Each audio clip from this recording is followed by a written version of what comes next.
Sir, Arvind Kejriwal कहते हैं ये चुनाव दो मॉडल्स की लड़ाई है। BJP model of governance versus आप मॉडल ऑफ गवर्नेंस। आपका मॉडल है मेक इन इंडिया। मैं वो जैस्मीन शाह की किताब पढ़ रहा था, उनका मॉडल है मेक इंडिया फर्स्ट, यानी कि हेल्थ केयर पे, एजुकेशन पे, सरकारी स्कूलों को बेहतर। वो कहते हैं कि हम सोशल इंफ्रास्ट्रक्चर पे काम करें।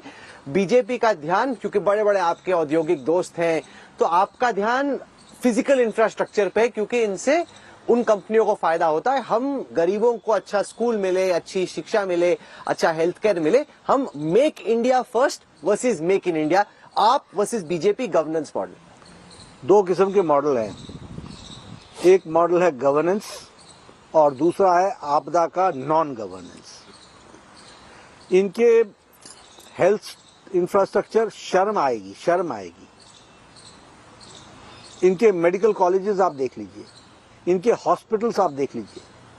आज all India institute of medical sciences पर प्रेशर क्यों है? आज कैंसर झज्जर पर प्रेशर क्यों है? आफ्टर ऑल इतने हॉस्पिटल्स यहाँ पर बने हुए हैं, क्या दे रहे हैं वो?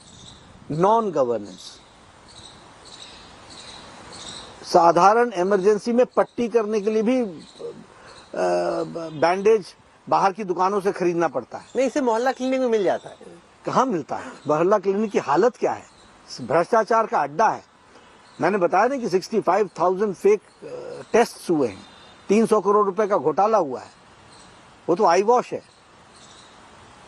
आयुष्मान आरोग्य मंदिर में हमारे यहाँ 5 तरीके के टेस्ट कंपलसरी हैं। सर्विक cancer, breast cancer, oral cancer, mental health care, hypertension, ये हमारे यहाँ मैंडेटरी हैं। इसके साथ साथ दवाइयाँ फ्री हैं और डायग्नोस्टिक्स की फैसिलिटी है, प्रोमोटिव और हेल्थ केयर है। इनका मॉडल, आप मोहल्ला क्लिनिक का मुझे आप मॉडल बता दीजिए कि उस मॉडल में मिलता क्या है। इन्होंने कौन सा उसका प्रोटोकॉल बनाया है? There is no protocol. ऐसा नहीं है साहब, जाओ दवाई मिल जाती है, कोई छोटी मोटी बीमारी हो उसका इलाज ऐसा है, गरीब आदमी को धोखे में डालने का रास्ता है। वो गरीब आदमी को धोखे में डालने का रास्ता है। आपके यहाँ स्क्रीनिंग होती है क्या? मेरे को खांसी हुई, आपने दवाई दे दी, आप छुट्टी पा गए। He may be a patient of tuberculosis, I am talking as a health minister. लेकिन हमारे यहाँ आयुष्मान आरोग्य मंदिर में क्या होता है? हैंड होल्डिंग एक्सरे होता है विथ AI। हम तुरंत पता लगा लेते हैं कि इसके लंग्स में it is not to be treated here, he has to be sent to PHC for a sputum check. और वहां पर CBNAT मशीन है, TrueNAT मशीन है, वो कंफर्म करती है कि इसको ट्यूबरक्लोसिस है कि नहीं है। उसको हम उस तरीके से चेक करते हैं।